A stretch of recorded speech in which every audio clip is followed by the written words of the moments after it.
This video is about the I-912 fee waiver for USCIS. This is Form I-912, a request for fee waiver. This form can be submitted with certain other applications to waive the filing fee for the U.S. government submission. This QR code leads to the USCIS website for the I-912. The I-912 can exempt you from the filing fee for Form I-131, Afghan Humanitarian Parole, Form I-485, Adjustment of Status if based on asylum, Form N-400, the application for naturalization, and many others. However, it cannot be used to waive the fee for family petitions such as the I-130 or the I-730. To start the form, you will need to check one of the basic 3 grounds for your fee waiver. Box 1 is if you or your head of household is receiving a means-tested benefit. Box 2 is if your household income is at or below 150% of the federal poverty guidelines. And Box 3 is for having a different financial hardship. You will then fill out Part 3, which you will fill in your name, A number, date of birth, and what forms you are filing. You only need to list the forms that require the fee waiver. So if you are filling out an I-131 Humanitarian Parole application, you will just fill in Form I-131, and the total number of forms will be 1. You will not need to include, for example, the Form I-134, as that form has no filing fee. If you checked Box 1 on page 1, you will then fill out Part 4 for your means-tested benefit. In the box, you will list each person in your household. You will then list their relationship to you, the applicant, where the benefit is coming from, the type of benefit, and the date the benefit was awarded and when it will expire. Some of these examples might be food share or state health insurance. If you checked Box 2 that your income is below the poverty line, you will fill out Part 5.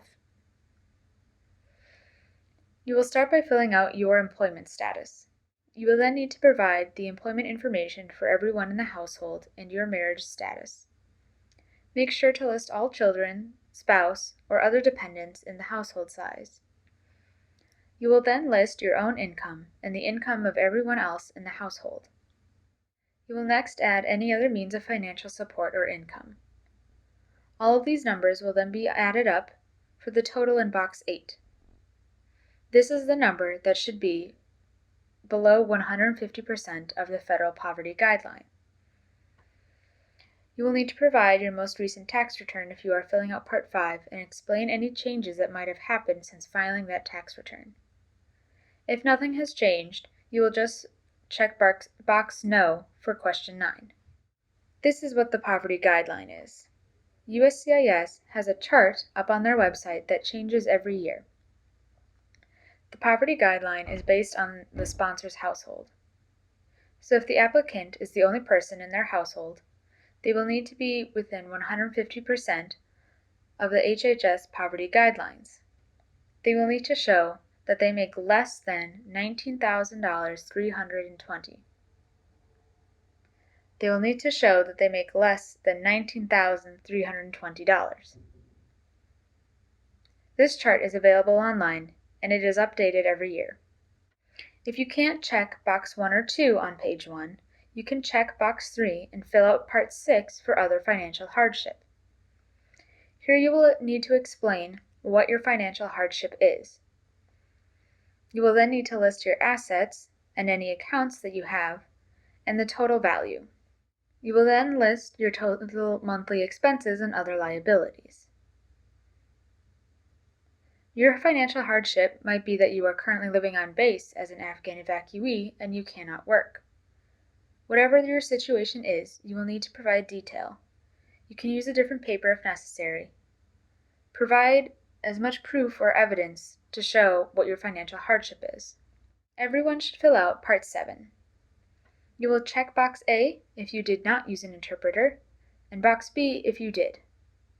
You can check the box under Question 2 if someone helped you prepare the application. They will then all list the contact information for each.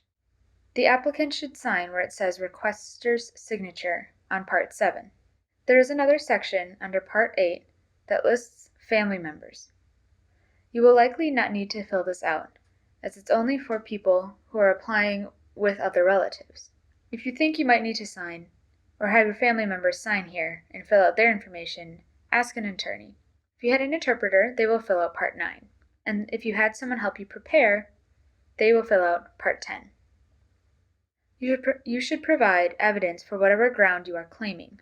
This could include your state benefits letter or statements of a government benefit you receive, your recent tax returns, financial statements from banks or other financial institutions, letters from schools about financial packages, bills or mortgage payments, or anything else you can think of.